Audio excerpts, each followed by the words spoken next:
एक दोन वेळेस घेवर चुकले, पण या वेळेस घेवर हे जमलेच. इतकी सोपी पद्धत आहे. तर 1.5 चमचा तूप मी गरम करून घेतलेलं आहे. आता मी सुरुवातीला कमी प्रमाणातच बनवणार आहे, तर 1.5 चमचा तूप घेतलं. त्यामध्ये 2-3 आईस क्यूब टाकून घेतले आणि गरगरं हे छान असं फिरून घ्यायचं. जोपर्यंत तूप एकदम हलकं मऊ पांढरं शुभ्र होत नाही तोपर्यंत फिरवायचं. म्हणजे आपण कुकीज बनवताना जसं तुपाला हे करतो तशाच पद्धतीने झालेलं असलं पाहिजे.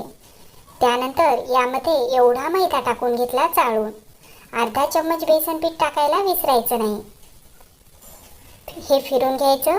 आता जेवढा मैदा होता तेवढंच या ठिकाणी थंडगार असं दूध घेतलेलं आहे आणि थंडगार असं पाणी सुद्धा घ्यायचं.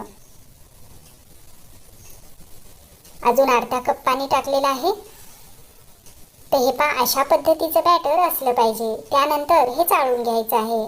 म्हणजे त्यामध्ये एखादी गाठी वगैरे काहीही राहिली नाही पाहिजे.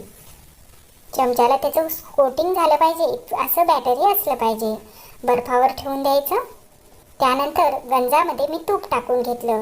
आता जर छोट्या गंजात बनवलं तर हे खूप असं उडेल आणि तूप या ठिकाणी खूप गरम होऊ द्यायचं आणि नंतर अशा पद्धतीने पळीच्या साहाय्याने धार सोडायची आहे. आता गॅसची फ्लेम म्हणसाल तर फुलच आहे. म्हणजे जेव्हा आपण टाकल तेव्हा एकदम त्याची जाळी झालेली असली पाहिजे. म्हणजे ते बुडाला न जाता वरच ते तरंगलं पाहिजे. हे पहा अशा पद्धतीने. आणि झाल्यानंतर अलगद हे काढून घ्यायचं आहे आणि काढल्यानंतर चाळणीवर ठेवायचं. म्हणजे तेल हे सगळं असं निघून जाईल.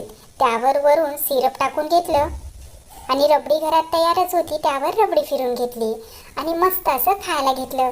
खरंच सांगते, खाण्यासाठी तर खूप मस्त अशी ही रेसिपी आहे. आमच्या घरात तर सगळ्यांना हे घेवर आवडलेले आहेत. तुम्हीही बनवून पहा.